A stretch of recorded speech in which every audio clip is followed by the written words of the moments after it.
দীপাবলির রাতে এক ফোনালাপেই ফের সরগরম দিল্লি ও ওয়াশিংটনের কূটনৈতিক অঙ্গন।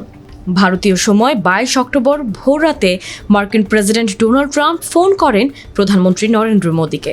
শুভেচ্ছা বিনিময়ের পাশাপাশি আলোচনায় আসে দুই দেশের বাণিজ্য সম্পর্ক ও রাশিয়া থেকে ভারতের জ্বালানি আমদানির প্রসঙ্গ। এর কিছুক্ষণ পরই ভারতীয় ইংরেজি দৈনিক মিন্ট 3টি সূত্রের বরাত দিয়ে জানিয়েছে, অচিরেই যুক্তরাষ্ট্রে ভারতীয় পণ্যের উপর শুল্ক 50% থেকে কমে 15 থেকে 16% নামতে পারে। বর্তমানে রাশিয়া থেকে সস্তায় জ্বালানি কেনার কারণে যুক্তরাষ্ট্র অতিরিক্ত 25% শুল্ক আরোপ করেছে ভারতের উপর। ওয়াশিংটনের শর্ত ছিল রুশ জ্বালানি আমদানি কমাতে হবে, তাহলেই শুল্ক কমবে।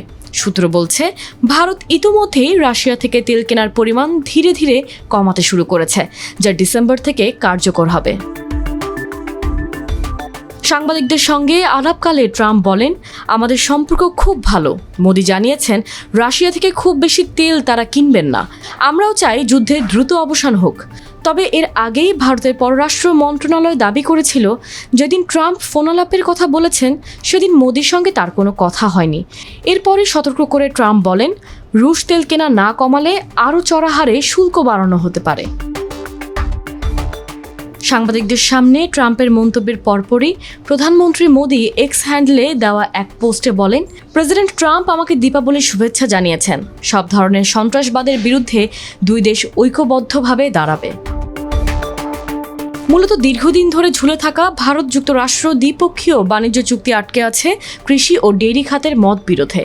যুক্তরাষ্ট্র চায় ভারতের কৃষি বাজারে মার্কিন পণ্যের প্রবেশাধিকার, কিন্তু তাতে তীব্র আপত্তি দিল্লির। প্রধানমন্ত্রী মোদি আগেই স্পষ্ট করে বলেছেন, ভারতের কৃষিক্ষেত্র রক্ষায় যে কোনো ত্যাগ স্বীকারে আমরা প্রস্তুত। সূত্রের বরাতে দৈনিক মিন্ট জানিয়েছে, নতুন বোঝাপড়ায় ভারত কিছুটা ছাড় দিতে পারে। সবকিছু পরিকল্পনা মাফিক এগোলে চলতি মাসের শেষ সপ্তাহে মালয়েশিয়ার আসিয়ান শীর্ষ সম্মেলনের অবসরে ঘোষণা হতে পারে ভারত যুক্তরাষ্ট্র বাণিজ্য চুক্তি। সেখানেই হতে পারে ট্রাম্প মোদির মুখোমুখি বৈঠক, যদিও এখনও সরকারিভাবে ঘোষণা করা হয়নি মোদির সফর।